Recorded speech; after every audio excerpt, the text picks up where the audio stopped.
Hey there, welcome to this week's deck breakdown. My name is Thundermo. This is the Golgari deck. It's a black-green mid-range list. It's pretty well established in the format. We're going to break it down, analyze it in 5 parts. We're going to talk about the early game, which is turns 1 to 3, the mid game, 4 to 6, the late game, anything basically after 6. We're going to talk about the unique card choices in this particular list, and then we're going to finally get into the sideboard. Let's go ahead and jump right into that.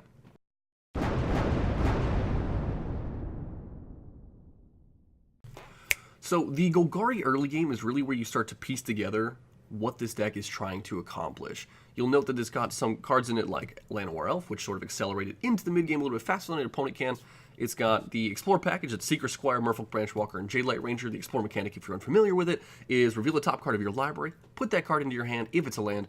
Otherwise, you put a +1/+1 counter on this particular creature, and then that card that was revealed, you either leave it on top of your deck or put it into the graveyard. So you can filter your cards. If there's a card on top of your deck you don't want to draw, you can put it in the graveyard. If you really need it, you put it on top. If it's a land, great, it goes right in your hand anyways. So that's sort of how the Explore mechanic functions, and that's sort of the value that comes from playing the Golgari deck. It smooths out your draws, the Explore mechanic does, and makes everything feel good, like the early game feel good, which is kind of rare for decks. If you have an opening hand that just doesn't look good, the Explore mechanic really can fix that. On top of that, we've also got cards like the Wild Growth Walker, which synergizes very well with our Explore mechanic. Whenever another creature explores, you put a +1/+1 counter on the Wild Growth Walker and gain 3 life. This is critical, very crucial against the aggro decks in the meta, and just super synergizes with the rest of the deck very well in the early game. The other thing we've got is a couple of cast downs because you do need some removal. One of the weaknesses for the Golgari deck is that it's not playing a lot of removal in the early game. So you have to play a couple of cast downs to get you through the early games against the red deck, against the Doom Whisperers, sort of transitioning from the early game into the mid game. You got to have some removal to help get you there. The other card that's in this early game is the Midnight Reaper. We're going to go over this a little bit later and talk about that in more detail. So transitioning into the mid-game with Golgari is very easy. As previously described, the Explore mechanic really lets you smooth out your draws and make sure that you filter top of your library so you're getting the cards that you need, you're making those land drops, all that stuff. Gives you the very consistent feeling and really lets you just go into the mid-game feeling pretty confident. That's what this deck does very well.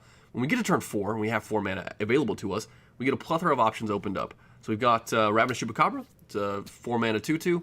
When it enters the battlefield, destroy target creature and opponent controls, and very powerful. Vraska's Contempt, arguably one of the most powerful removal spells in the format currently. Exile target creature or planeswalker, you gain 2 life. And we get also access to Vraska or Karn. There are lists that sort of waffle back and forth with the Karn or the Vraska. This particular list I've been looking at has the Vraska Golgari Queen to be able to answer some enchantments that come down pretty early. These are all removal spells, if you notice, right? So the Ravenous Chupacabra destroys a creature your opponent controls and leaves a body on the field, so it allows you to advance your board presence and kill something your opponent has played, right? That's sort of maybe preventing your understated Jadelight Ranger from pushing damage through.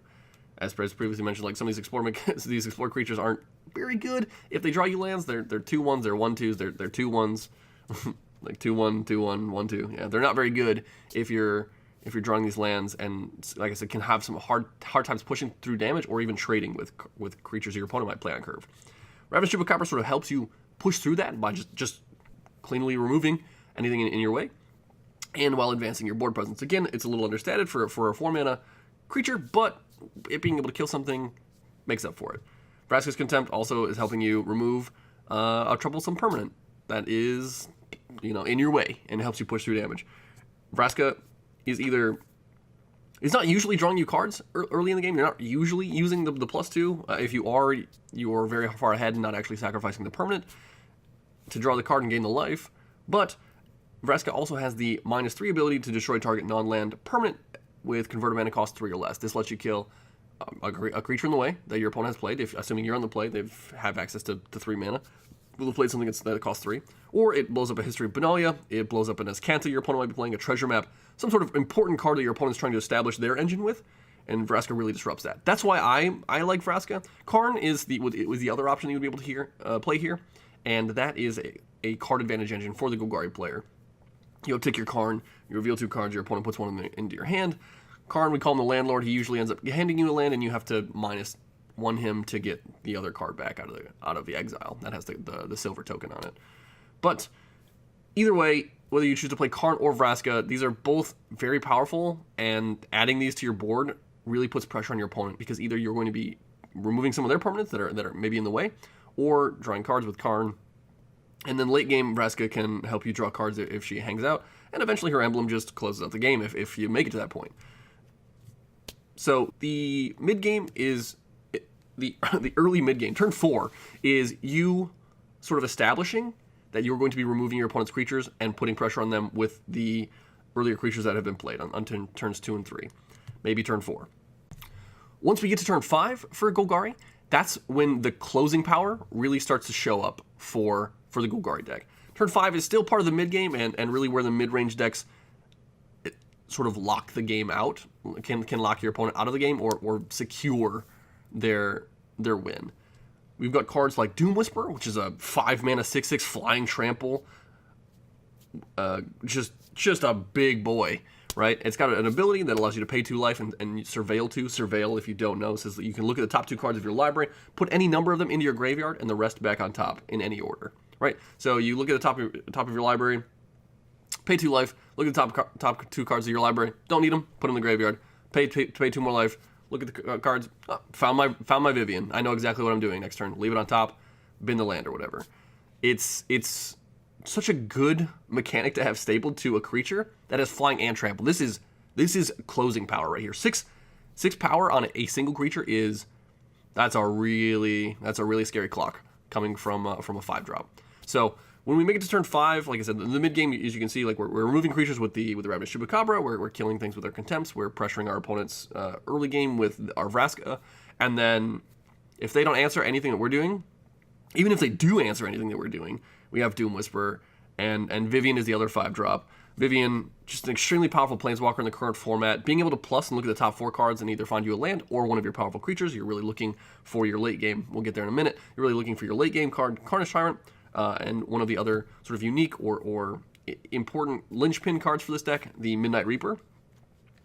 I'll go over those in a minute. But this card is very, very good at just making sure that you get to continue to execute your game plan flawlessly. If your opponent does play a Troublesome Permanent, they play Ixalan's Binding and Eldest Reborn, they play Azcanta, they're playing a Treasure Map, they play anything else that you just don't want to exist. Niv Mizzet, they play their own Doom Whisperer, they're playing Nicol Bolas, anything that you don't want that has either flying or is an enchantment or an artifact, Vivian just cleanly kills it. It's gone.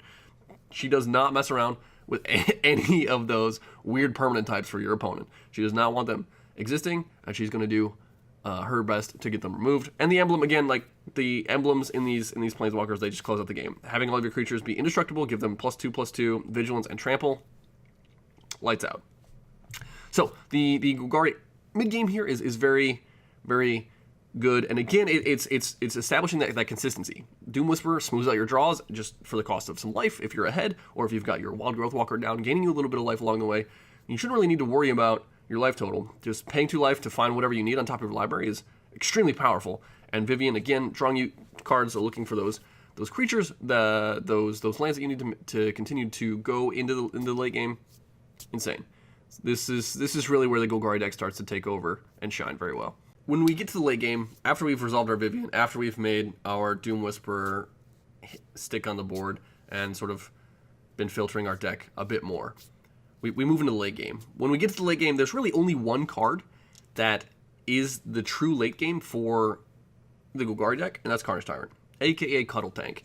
This little dinosaur, this implacable death lizard, is a 6-mana 7/6 hexproof, can't be countered, trample. It's just gonna get the job done. It's gonna hit the board. It's got trample. It's hexproof, so your opponent can't target it with removal. This is this is something that no opponent wants to see. Your Golgari opponent, your opposing Golgari opponents don't want to see it because they have to throw at least 2-3 creatures in front of it. Your control opponents don't want to see it because they can't counter it, and Hell says hexproof, so they can't remove it. And your aggro opponents are probably never getting through this. If you manage to resolve a Carnage Tyrant against an aggro deck, they're never getting through a 7/6 hexproof ever. They're gonna have to go wide and around you, and that's where the other card that I would consider late game, Finality, sweeps. You put 2 +1/+1 counters on a creature you control. Then all creatures get -4/-4 until end of turn. -4/-4 is huge right now. It hits all of the Drakes. It hits Shalai. It hits anything in the Golgari matchup that is not a Doom Whisperer or opposing Carnage Tyrants. It hits everything. It's so good. It sweeps everything in Boros Sweeney. It sweeps everything in Mono Red. It's a very powerful board wipe, and especially because you're boosting up one of your creatures to make them stick around, you can add counters to a 4/3 Jade Light. You can add counters to your Doom Whisperer to make it even more threatening. You can add counters to a Carnage Tyrant. You can even pump up like a Wild Growth Walker to make sure that it's still menacing around. Even if it doesn't have any +1/+1 counters on it, you can make it a 3/5, which will live through a 4/4 board wipe. So that's pretty cool. This the other half of this card is sort of, we're going to transition into like the unique card choices that are in this list and talk about that in conjunction with the late game, because that's really where everything starts to click and starts to shine. Find allows you to return any creatures, 2 creatures from your graveyard to your hand. So if you traded off a Carnage Tyrant, you lost a Doom Whisperer to a removal spell, you traded off your Chupacabra, or you needed to get back your Midnight Reaper, which is another card I'm going to go over in just a second. You just put 2 of them back in your hand, and it's late game, so you probably have some more mana left over to cast those cards, recast those cards. That's very powerful. That's where the value, that's where the grinding of this deck comes into play, and really puts pressure on your opponent if this resolves in the late game. This is a spooky Magic card for your opponents, in addition to Carnage Tyrant. Because this card is so flexible, like I said, finality, board wipe, making one of your creatures unkillable, and find being able to return creatures that you've traded off for to get more value from, especially if you're returning like a Rabid Chupacabra, that's another 2-for-1, Midnight Reaper is almost always at least a 2-for-1. Returning a Carnage Tyrant is lights out. That's nobody wants to deal with a second Carnage Tyrant that they've already had to trade off multiple creatures for. That's backbreaking. So this is one of the unique card choices that the options that the Golgari deck has, and it really contributes to its game plan of outvalue your opponent, grind them into the dust, return the creatures that they can't beat, right? Return whatever you need to close out the game. That's what this card does. The other unique, one of the other unique cards we have here is the Midnight Reaper. Midnight Reaper is, I call it a unique card. It's a staple in the deck now, and people, I think, understand what it's for. The Midnight Reaper is whenever a non-token creature you control dies, Midnight Reaper deals 1 damage to you, so you take 1 damage, but you draw a card. So this makes all of your opponent's removal look really bad. Your opponent has a Lightning Strike, the Midnight Reaper kills it, you lose 1 life, but you draw a card. So your opponent is down a card, but you've replaced your Midnight Reaper with whatever you drew off the top of your library. If your opponent has to use their removal on a Doom Whisperer that you're attacking with, and you have the Midnight Reaper in play, then you get a card for your Doom Whisperer dying, and you're likely going to just be finalitying it back anyways, but you're still getting a card. You're putting your opponent at such a card disadvantage when Midnight Reaper is in play. It can be backbreaking against the control decks. If they sweep you with a Deafening Clarion and you played your 2-drop, your Merfolk Branchwalker, and then your Midnight Reaper, so you got a couple of dudes in play, you lose 2 life, you draw 2 cards, your opponent's down a card, you're up 2. That's sometimes the card advantage that allows the Golgari decks to beat the control decks. Sometimes they don't find their draw spells, they can't keep up with the card advantage that you're getting. You find finality back that Midnight Reaper, you get to resolve it again, then they have to remove it. It's a value engine inside of a value engine that really just lets you see the full Golgari plan come together. Everything is trying to get and extract as much value as possible from each card choice that you've made, putting these cards together. All of your explore guys are generating value, and if they draw you a land when they die, and the Midnight Reaper's in play, you're getting another card. It's very, very good. So this card is very high pressure for the control decks or other mid-range opponents. It allows you to pressure your opponent with your 4/3 Jade Lights, with your 3/2 Branchwalkers, with your Chupacabras, and forces your opponent to trade off creatures sometimes with you, and then you're drawing cards off of that. So it's not very good for your opponent. They have to deal with Midnight Reaper. Midnight Reaper and Doom Whisperer are the 2 must-answer creatures in this deck, and like the Wild Growth Walker, I guess, is also a must-answer creature for like aggro opponents, early anyways. The other sort of unique card choices that go into this deck are actually in the mana base, which isn't something that a lot of people talk about, but Memorial to Folly is, I know that I'm covering it, but the Memorial to Folly enters the battlefield tapped, and it produces a black mana like a Swamp would. However, it has an added ability that says you can pay 3 mana, 2 and a black, and sacrifice it to return target creature from your graveyard to your hand. this sounds like half of a find. And it is. It's very, very good. Being able to rebuy a Carnage Tyrant, being able to rebuy that Doom Whisperer, being able to rebuy, your Chupacabra, whatever you need, get that Midnight Reaper back, draw more cards. This card is very, very good, and I think underrated in the Golgari decks, and that's why they've sort of, initially decks were playing 1 copy of Memorial to Folly, now they've gone up to 2. That's great. And the other card here, again, I know that I'm covering it up, but it's called Detection Tower, and it's colorless land that still generates colorless mana, and for 1 and tapping this, until end of turn, your opponents and creatures your opponents control with hexproof can be the targets of spells and abilities you control as though they didn't have hexproof. This blanks the Selesnya players that are playing Shalai to protect their planeswalkers, to protect their other creatures. You can get through to them to protect their face. This gets through opposing Carnage Tyrants. This stops the mono blue players and the Drake's players who have Dive Down in their deck from protecting their creatures. It's very powerful, and it makes your removal very good. It makes your Ravenous Chupacabras be able to kill Carnage Tyrants. It makes your Contempts be able to hit other important things. Planeswalkers that are protected by Shalai, basically. It's very, very powerful, and I think that these Singleton, these like Miser's copies, well, I guess Miser is 1. The Memorial to Folly being 2 copies, and the Detection Tower being a single copy, are very unique card choices that give this deck an advantage over other decks in the meta, and really contributing to the my stuff is better than your stuff game plan that Golgari has in the mid to late game. The last thing I did want to talk about for the Golgari deck was the sideboard. It's been pretty hammered out, pretty fleshed out. By now, the deck has established itself for a long time as one of the premier decks to beat, so it's had to make some sideboard changes over the months. But it's got a pretty well tacked down sideboard now that involves 4 Duress for your control matchups. Just looking at their hand, taking the non-land, non-creature cards from them, the fairies, the counter spells, the removal, and just sort of disrupting their game plans. The Argyle's Bloodfast, again, control is going to be our worst matchup usually, so Argyle's Bloodfast really helps us get through those control matchups. This is a legendary enchantment that says you can pay 2 mana and 2 life to draw a card, and at the beginning of your upkeep, if you have 5 or less life, you can transform it into the Temple of Alkalatzatz. I'm probably said that wrong, but it's another land that still produces black mana, and then you can sacrifice a creature to gain some life, equal to its toughness. Really, what you're looking for, though, is the Argyle's Bloodfast to be able to draw you cards in the control matchups. Being able to end step, pay 2 life, and just keep up with your opponent who's drawing cards and trying to find their fancy board wipes, their Niv Mizzets, their Planeswalkers to close out the game, and you doing the same thing is really scary for them, because you have Duress and they have counterspells. They have to answer that Duress with their counterspells so that you can't look at their hand and see that they have nothing, or that what their threats they're trying to resolve, or walk you into a board wipe or whatever. So that's really, really good.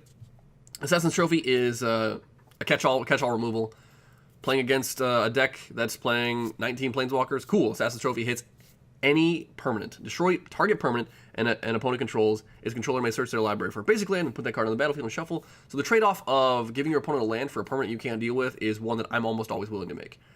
They flip an Azcanta, or they play an Azcanta, cool. Kill the Azcanta land, kill the Azcanta in play. Give them a land, fine. They play Teferi, I can't deal with it, kill it. They play an Experimental Frenzy in the red deck, cool. Have a land, I don't want to deal with it. You drawing 15 cards off the top of your library. This card is a catch-all and just sort of comes in whenever you feel like you don't have an answer to something. You definitely do. Golden Demise is something that's crept up in popularity because of the rise of the Boros Weenie and the White Weenie decks.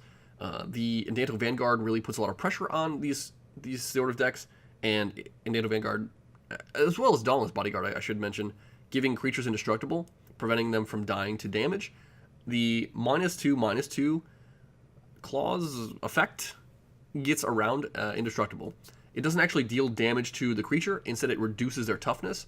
Reducing toughness is not actually dealing damage to the creature. Magic's weird and has a lot of complicated rules, but this is why this card is seeing play. It's able to sweep those X1s, X2s very quickly in those aggro matchups, and comes down pretty early in turn 3 before they're able to really, really take off with their Venerated Loxodons, with their Benevolent Marshals. Well, they can play their Benevolent Marshal in turn 3, but you get the idea. It's to slow down and disrupt the early game, the aggro deck game plan as early as possible. Threshing Brontodon is another creature that sort of is an answer to the aggro decks while being able to answer the enchantments that they also put into play. if you'll notice, enchantments have been on the uptick in the meta pretty heavily. Red deck is playing either Flame of Keld, or they're playing Experimental Frenzy. The white weenie decks are playing Ascantas. I'm sorry, not Ascantas. They're playing Ixalan's Binding. They're playing Conclave Tribunal. They're playing History of Benalia. They're playing Endanto the First Fort. They're playing all, like, a weirdly high number of enchantments have crept into basically every deck. And Thrashing Brothadon slows down the aggro matchups. It's a 3/4. It's very, very good at blocking. Very, very good at brick walling your opponents. And answering those important enchantments in the aggro decks. That's what it's there for. Vraska's Attempt answers Planeswalkers, answers problem permanents, problem creatures, and gains you 2 life. Best removal in the format, don't at me. Eldritch Reborn is really good. It's uniquely good. It's good in the mid-range matchups, and it's good in the control matchups. The Eldritch Reborn, I'm sure you've played against it. 5-mana enchantment. When it enters the battlefield, you put a lore counter on it. The first lore counter says each opponent sacrifices a creature or planeswalker. Being able to play this after your opponent taps out for their Teferi and the control matchup and just get the Teferi off the battlefield is very powerful. Sometimes they'll have like a Syncopate. That sucks, but you gotta sort of make them have it. Playing this against your Golgari opponent after sweeping their board or after making some careful trades and leaving them with just a Carnage Tyrant and then being able to remove the Carnage Tyrant because you couldn't find your Detection Tower early enough is huge. Being able to get rid of a Niv Mizzet, and this not being an instant or a sorcery, so your opponent's not drawing a card, is also extremely powerful. It's a very, very good card, and it only generates more value the longer it's in play. The second counter you put on it at the beginning of your next main phase gives you some card advantage, forcing your opponent to discard a card, and then the third and final counter at the beginning of your next main phase lets you get back either a creature or a planeswalker. So you can return your Vivian if they dealt with it. You can return your Vraska if they dealt with it. You can return a Carnage Tyrant if they somehow dealt with that. Or you can snag something from your opponent. Against the control decks, it's the Rouse Erics or the Teferis. Against the other mid-range matchups, it's, I don't know, something like a Golgari Finebroker, some lists are playing now, which lets you rebuy your Eldritch Reborn and start the whole value train all over again. It can get pretty wild. The Eldritch Reborn is very, very good in the mid-range and the control matchups.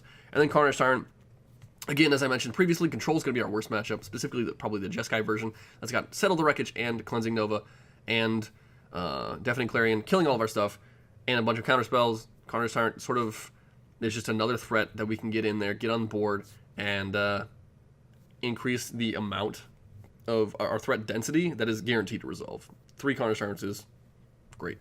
And that's really what the sideboard looks like right now. And those are the matchups that they would come in. What you take out depends on the player, the draw, and it's kind of difficult to really tack down because it depends on what deck your opponent's playing, and what cards you see from your opponent, because everybody's build is a little bit different, especially with the Jeskai builds that are floating around right now. So I can't really go into what you would take out, but I can give you this hopefully helpful overview of when cards would come in certain matchups. So to just sort of wrap things up, the Golgari deck in a nutshell is value and consistency. That's what it does. That's its main game plan, and that's how it beats your opponents. In your early game, you're just trying to establish a board, get some lands, fix your draws. In the mid game, you're trying to make sure that your opponent does not have a better board presence than you through the use of your removal, Vraska's Contempts, your Ravenous Chupacabras, your Vraskas. And in the late game, you're really trying to close out the game with your Doom Whisperers and your Carnage Tyrants and your Vivians just sort of locking up with card advantage. If you run into some trouble, you've got things like Find Finality to rebuy the creatures that you need or sweep your opponent's board. And you've got some unique card choices in Midnight Reaper, making your opponent's removal look bad, Memorial to Folly to rebuy whatever creature you need, in addition to the Find Finalities and the Detection Tower to make your opponent's Carnage Tyrants not implacable Death Wizards. Hopefully this was beneficial for you guys. If you enjoyed this content, this sort of style of breakdown of a deck, I know it's kind of involved. I went over a lot of card choices. I sort of talked a lot about specific mechanics and how to interact with your opponent. If this was beneficial, if you like this format, please let me know in the comments down below. Subscribe, like, give me feedback on my video presentation. I need all of that right now. So I really appreciate it. Thank you very much for watching. I've been Thundermo. You've been awesome. I will see you next time.